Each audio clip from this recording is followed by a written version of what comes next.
This is the Photography is My Passion podcast, episode 10. In this episode, how much should you charge?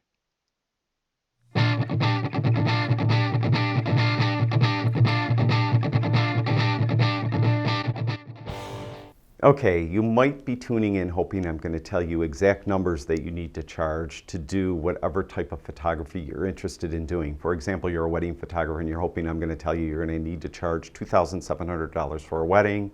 You're a portrait photographer, you need to charge $85 for a portrait, and so on. But it's really impossible for me or anyone else to say what you should be charging for photography. There's just too many factors involved. One is where you live. I mean, you could be living in Buffalo, you could be living in New York City, you could be living in Dubai, you could be living in Mumbai. Cost of living is different for everywhere. Cost of doing business is different because of location. Cost of doing business might be different if you're a full-time photographer or you're a part-time photographer with a full-time job.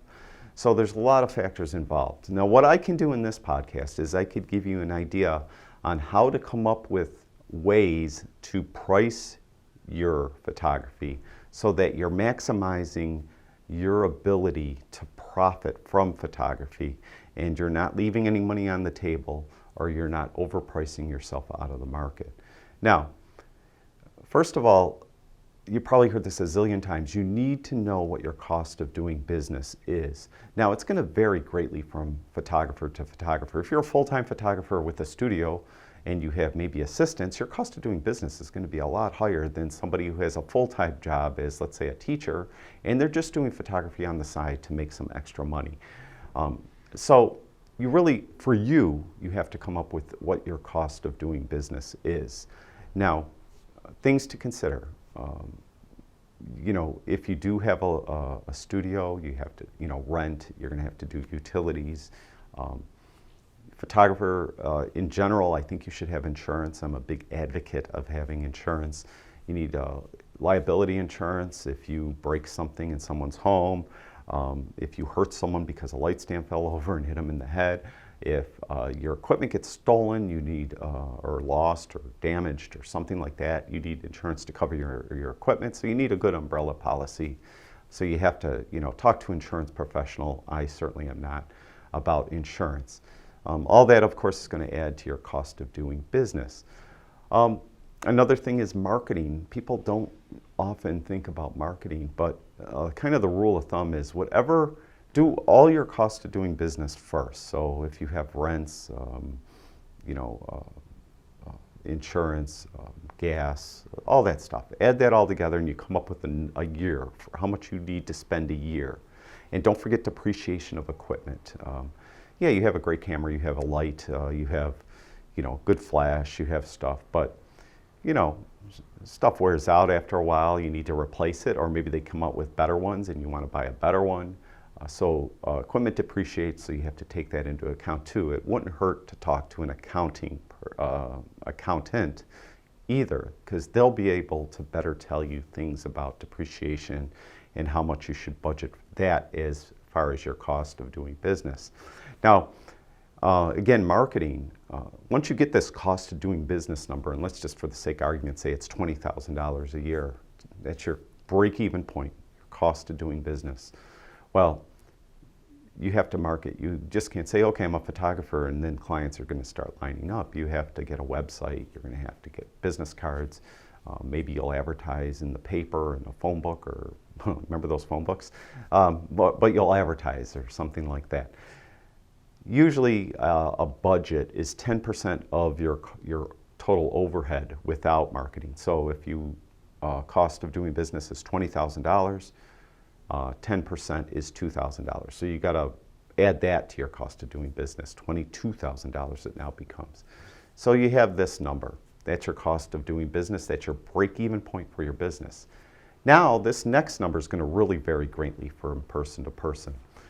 You got to realize how much do you need to live on? How much money do you need to live on?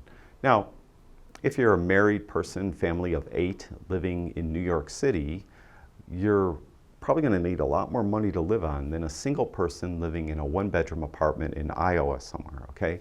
So this is where it comes. It's going to be greatly or a big difference.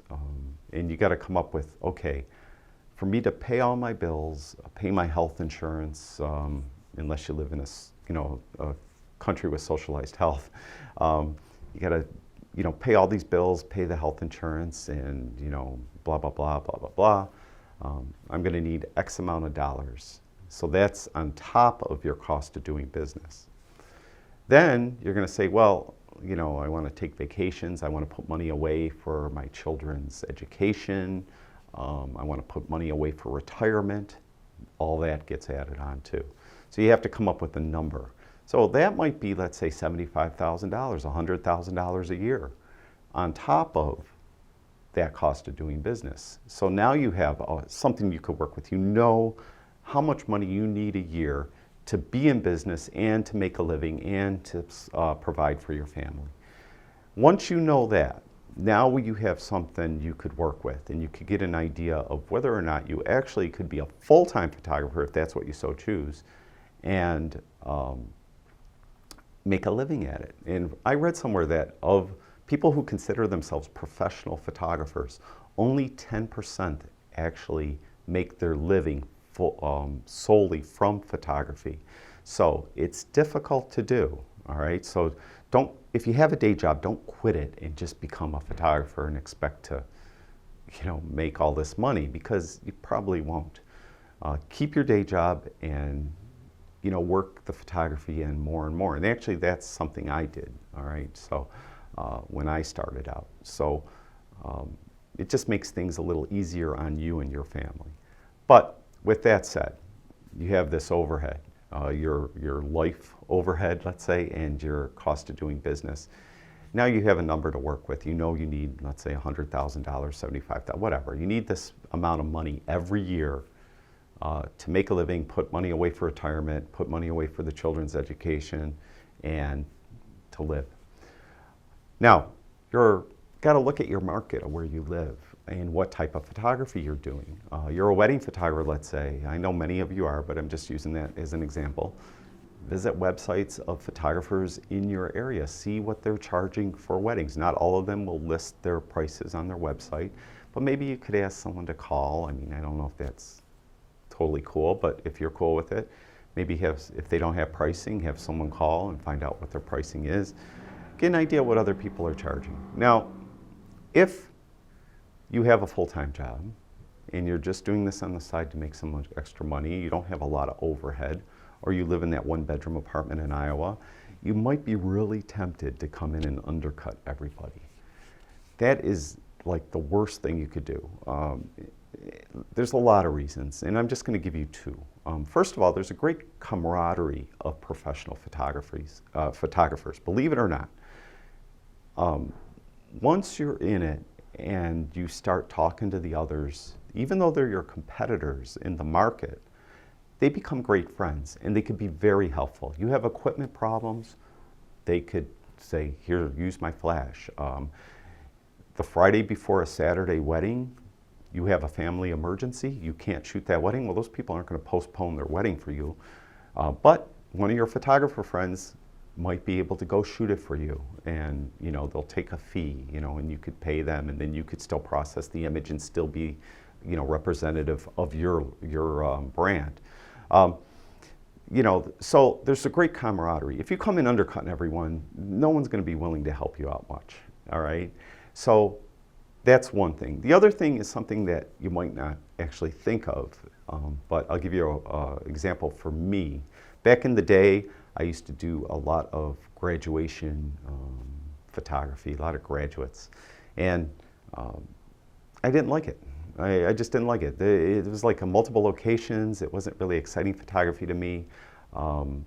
Changing clothes, it took a lot of time, and I don't know, it just didn't thrill me. I didn't like it that much. I wasn't making a ton of money at it, and it seemed like I was really busy at it all the time. So I decided that I still was going to offer it because I wanted to be, offer my full, services, but I upped my prices. And I think I really, really upped my price. I almost tripled my price for doing that type of photography. Do you know, surprisingly, my business didn't slow down. I did just as much, maybe even a little more as time went on. And when I was charging a lot more, I liked it. And I'm not a money-oriented person, not at all. I wasn't like, oh wow, you know, I had money coming out of my ears because I was doing this. It just made it more worthwhile, and it was more enjoyable to shoot. I was more into it. You know, it was more worth my time.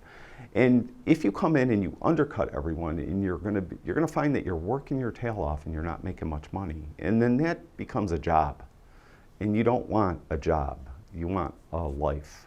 And photography can be your life if you do it right. Professional photography can be your life if you price it right.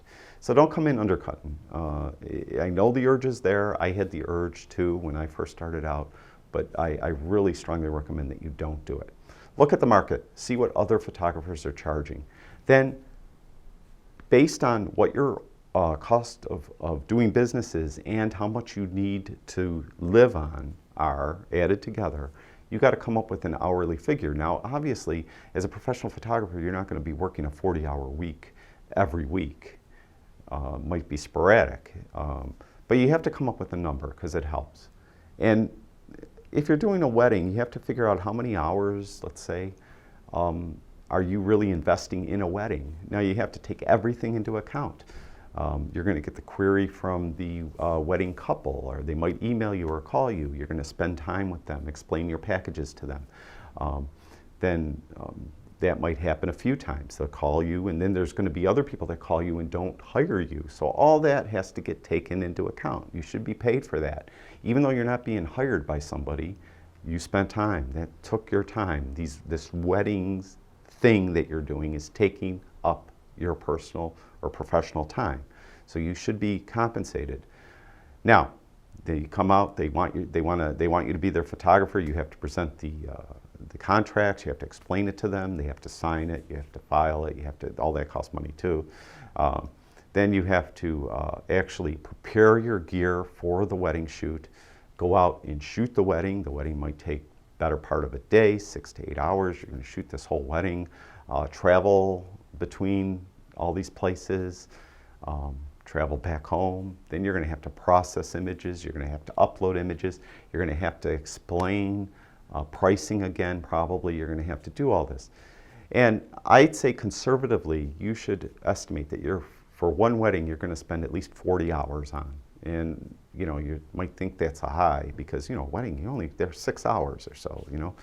Trust me, it's at least 40 hours. And I bet there's a lot of wedding professionals watching me right now going, I wish it was only 40 hours, because a lot of times it's a lot more.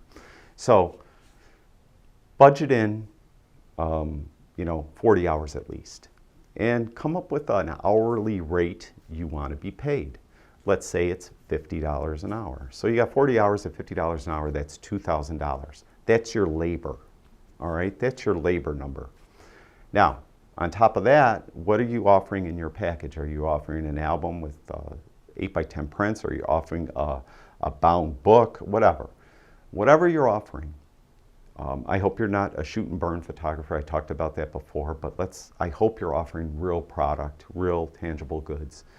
All that, how much does that cost? Okay, so let's say all that stuff cost you $400. So you have $2,000 labor, $400 for the cost of the goods. That's your cost. Well, you got to mark that up, all right? Now, usually at least 50%. So $400, you can charge $600. Some people double it. If you're really good, you might triple it. So let's say you're decent, you're going to double it. So your $400 cost is $800. So your wedding package should be, for that, what you're offering is $2,800. And look at what other people are charging now. Go back to what they're charging in your area. And if it fits, good. If not, you might have to adjust things. Might have to offer something different. But what shouldn't change too much is your $50 an hour labor. Now, you're not telling the couple, I charge $50 an hour labor. It's all part of the package. This is, So that's a way to come up with a package price, all right, for your wedding. Now, you go on and you have that, you need $100,000 a year to live. Well, if I do $2,000 in labor and I do 50 weddings, there I got that covered just in labor, and everything else is like profit. I'm really making money now. Well, yes and no. I mean, are you going to do 50 weddings? Are you up in the Northeast like me, where the wedding season really is late spring, summer, and early fall? You might only do 20 weddings. So yeah, you have to be smart about it and take this into account. Now, other things, there's a lot of opportunities for photographers nowadays to do corporate headshots and lifestyle photography and portraits in a studio setting, things like that. How do you charge for things like that? Well, let's talk about portraiture first. Typically, if you have, let's say, a family come into your studio, a studio would charge a setting fee. And a setting fee is your break-even point for your time. You need to account for that time. If they come in and you tell them the setting fee is $100, that's your break-even point you consider that you figured out for your time. And if they don't buy any images, you didn't lose any money on the deal. Maybe you can make it so you can make a little, but at least you didn't lose any money. Now, I know there's a lot of, JCPenney and Kmart and places like that that have these things. They, you come in and it's like, $14.95 and you get like an 8x10 and such and such and such. Well, you know how they work is they pick like the most boring pose, and that's your $14.95. But they take about, especially a baby, a lot more of a baby, they take just, baby with mom's arm holding the baby up, and that's your $14.95 pose. And then they have baby in the eggshell and baby in the, in the Easter basket, and baby this and baby that, and all these other, baby with the toy and the props, and all those cost more money. And to me, that's almost unethical. And I don't ever know of a real professional photographer that does anything like that, meaning, there was Gordon James Image Makers, they did stuff like that. I mean, it's $20 and you get all this, but it's really, they pick the worst image and then they try to sell you all those better ones. I wouldn't even think about doing that. Charge your setting fee if possible, and then try to sell your images on top of that. And again, it's your cost of your image, and then you have to mark those up accordingly. Now, if an 8x10, you might quadruple the price of that. So if it cost you $4 for an 8x10, you might charge, 20, 25. But if it's a 16x20, you're not going to quadruple the price of that, right? You're just going to mark that up 30%. So what you might want to figure out is what is your average markup, what it should be. Some places 40, 50% should be their average markup. That's what they feel. So when they add all their costs together and then they take the money, their profit should be 50%. So, figure stuff out like that. You're going to really have to spend some time. Again, it wouldn't hurt to spend time with an accountant to help you figure these things out if you're not good with numbers. But that's what the setting fee. A lot of photographers, when they're first starting out, no setting fee, to get people in and stuff like that. I don't know. I don't know if you should do that. Now, there are some situations where you're doing headshots, let's say for corporate headshots. There's a lot of shots I do at lawyers, law firms, doctors, doctor offices, all the doctors and stuff. And, I don't charge a setting fee, but it's a contract. They want 10 images and I'm charging them per image. And so it might be $200 per image, 10 images, $2,000. And in the contract, well, if you buy 5 images more, so for 15 instead of $200 per image, I'm charging $175 per image. It gets them to buy a little more, make a little more money. It doesn't always happen, but sometimes you can. So all that comes back to what your overall cost of doing business is and what you need to survive on and what other things you're doing. So maybe you do weddings and you do 10 weddings a year, so you have that priced out, and you do some lifestyle shots, and you have the setting fees and your average markup priced out on that. And you do graduation shots, and you have that, and you do other things. Then you could price things in. The other thing is product photography and food photography. I'll lump those together because they're very similar. If the Chinese takeout place on the corner calls you up and wants you to take pictures of their food for their website and maybe for their menu, what do you charge? But if P.F. Chang's calls you and wants you to take pictures of their food for their website and for their menu, what do you charge? Do you charge the same? Well, of course not. There's value involved here, and what you would do, what you should do, especially if you're just starting out, ask them what their budget is. I do this all the time. All right, the place on the corner, maybe their budget's only $500. Well, can you work for $500 for what they want? If so, if it fits into your scheme of things, go for it. If P.F. Chang's budget for their website and for their menus is $50,000, can you work in that, well, then do it. So this is going to vary. It depends on your client. Again, the small client that, has a really tiny budget can't pay, you can't just charge everyone, P.F. Chang money. You know what I mean? You only work for P.F. Chang's and no one else. You need to be flexible and really just find out what someone's budget is. So even if the lawyer, I mentioned lawyers and doctors before, they want you to do headshots. What's your budget? Well, we don't really have a budget. Okay, well, who did your work last time and what did they charge you? Get an idea. I mean, most of the time you're not going to be talking to the person that's actually going to be writing the check. You're going to be talking to someone else, and they won't mind telling you.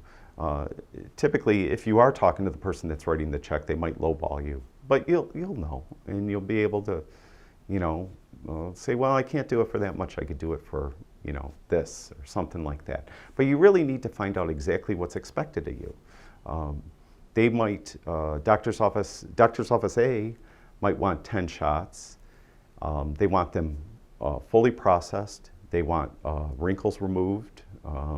They want them, any skin blemishes at all totally removed. They want it very realistic looking because they're skin doctors. They want it, and they want it tomorrow.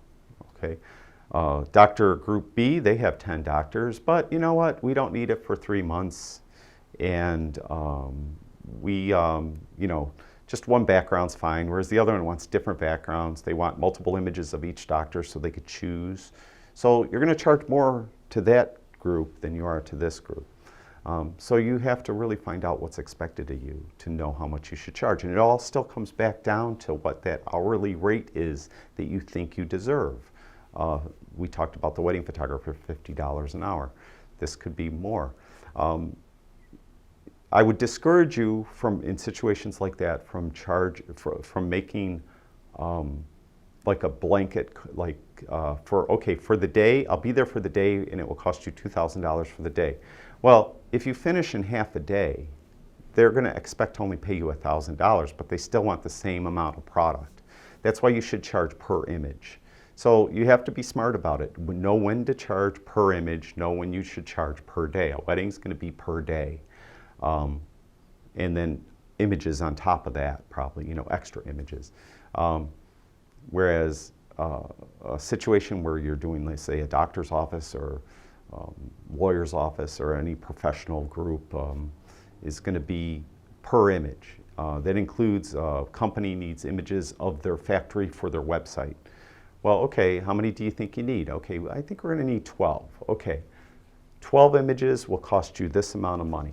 Well, if you come in and it takes you all day to do it, or if it takes you an hour to do it, they don't care, as long as you give them 12 images. So try not to quote on a lot of situations for like a day rate. Quote per image. It works out usually easier for you and better for you in the long run. Now, the other thing is when you start getting really, really good and up there, you know, you might be talking about advertising photography like, you know, Nike and things like that, and maybe fashion photography, and there's some overlap with advertising and fashion photography. And a lot of people are confused by it. I just want to talk about it now. I know this probably won't apply to most people watching this podcast, but I hear a lot of people, a lot of students especially, they want to be fashion photographers. Well, we all do, but it's really hard to be a fashion photographer. Most fashion photographers kind of work for free. They're not really making money at it. What they're doing in most cases is they are working with someone who could acquire fashionable clothes somehow, and they're dreaming up a scenario, a fantasy scenario with a model wearing these clothes, and they take these images on spec, usually for a magazine, for the magazine to print. And if the magazine prints them, they pay their rate, whatever it may be, and usually it's not money that you would make money on, unless you're like Annie Leibovitz or Terry Richardson or somebody like that, selling to Harper's Bazaar and you know, Vogue and things like that. You're not going to make money on it. All right. So yes, if you want to be a fashion photographer, that's how you have to do it. You have to pretty much do other photography to make a living, and then do that on the side to kind of get your foot in the door with these magazines. Then maybe someday a designer will come along and say, we want you to shoot our spring lineup. We want these, we have an art designer and we have another type of designer, and they're going to work with you on scenarios to show the models. And it's going to be in Vogue magazine on top of that. And then you ask, okay, what's your budget? And you find out then what you should charge by working within their budget. I hope that happens to you, but the chances of that happening are pretty slim. All right. So, but to do that, you just can't be a wedding photographer and then all of a sudden, you know, some French designer is going to happen to see your website and call you up and say they want you to do their spring lineup. You have to do that fashion photography on the side that is actually costing you money to do, to be hopefully someday Annie Leibovitz and Terry Richardson or something like that, one of those guys. So, you know, just to, you know, it's a good thing to aspire to be a fashion photographer, but it's very difficult to do. Advertising photography is a little easier to get into, although not totally. And I will be doing, I get this request now and then, people want me to do a video series on advertising photography, and I will, because I have done it in the past professionally. You know, I shot sneakers and I shot ski boots and skis and things like that, and I will do a series on that in the future. I'm just not sure when, but we'll do it right in the studio here, and I'll show you different techniques for shooting product for ads. And you know, this is advertising photography. This could be just for a local business's website. Then again, it could be for like Walmart and their website. So you're going to charge two different prices. You might do the exact same number of images for your local business's website and Walmart's website, but you're not going to charge the same amount of money.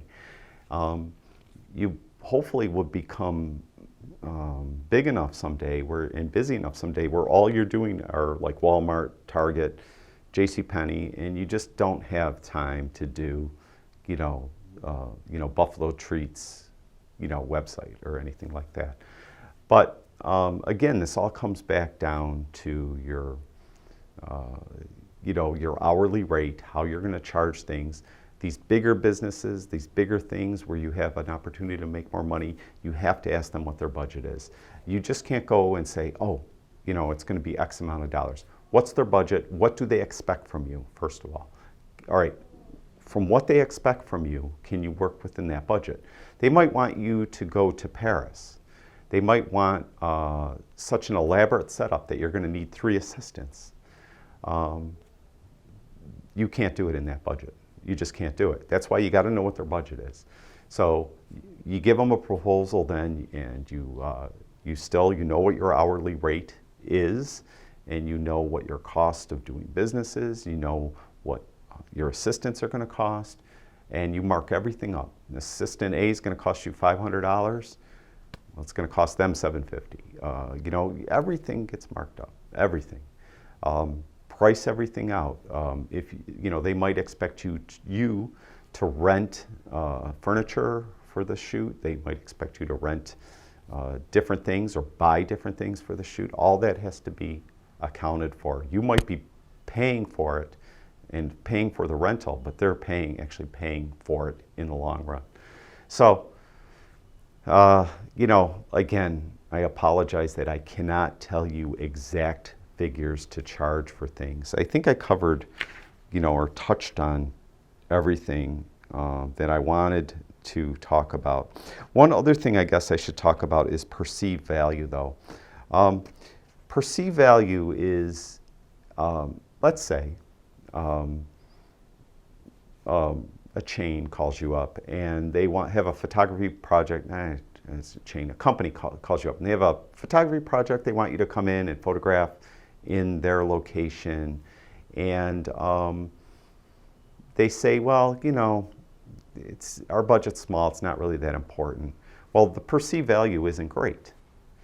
But if a company calls you up and they want you to do essentially the same thing, but they think you're the best photographer in the world for this job, and they know that you'll get this job done on time because they need it in 2 weeks, well, the perceived value just went up, and you get to charge more. You should charge more because of the perceived value of that job compared to that first job where, you know, our budget is small, we can't move on the budget, and you know, this is something we're just trying out maybe, and we don't know if it's going to work or something like that, you know. So a lot of factors to take into account as far as how you set your pricing and how you go about deriving a bottom line price for a product and service that you're going to supply.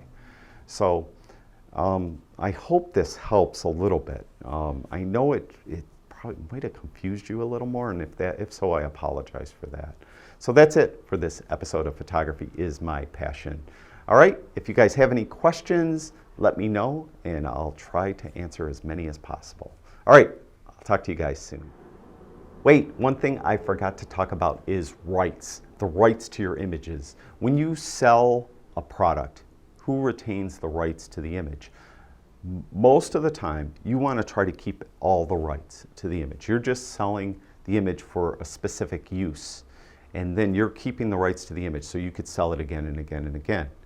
Now, there are some situations where you're going to give up some rights. Advertising campaign, fashion photography with that, you know, big fashion company or designer, I'm sorry. The designer might want all those images as theirs after you process them. If they do, you have to charge a lot more money per image than if you get to retain the rights to those images. For example, I do have one company that I have a contract with that I sell a specific number of images a year to. But when I sell them to them, they're theirs. They're no longer mine. I cannot sell them to anyone else. I could have them in my portfolio, that's it. I can't sell them anymore to anyone. And I'll tell you flat out, I charge $3,000 to that company. Now, they buy a number of those a year. If they only bought one a year, I'll tell you flat out, I would charge $5,000 for that one image right away, at least, just five. If the image was difficult, now the images are kind of easy to take. If the images were more difficult to take, I would charge a lot more. All right, 10, 12, 20,000. I wouldn't have a problem. All right, as long as they're going to pay it. So, you have to really keep that in mind. What are the rights involved here? If, you know, weddings, usually the photographer retains all rights to those images. And they buy, you know, prints from that. You get to market it. You get to sell them on the side. You get to put them in stock photography if you want, as long as you have model releases. I mean, just remember that. The more rights you give up, the more money you should be charging for the images. All right? That's it. I'll talk to you guys soon.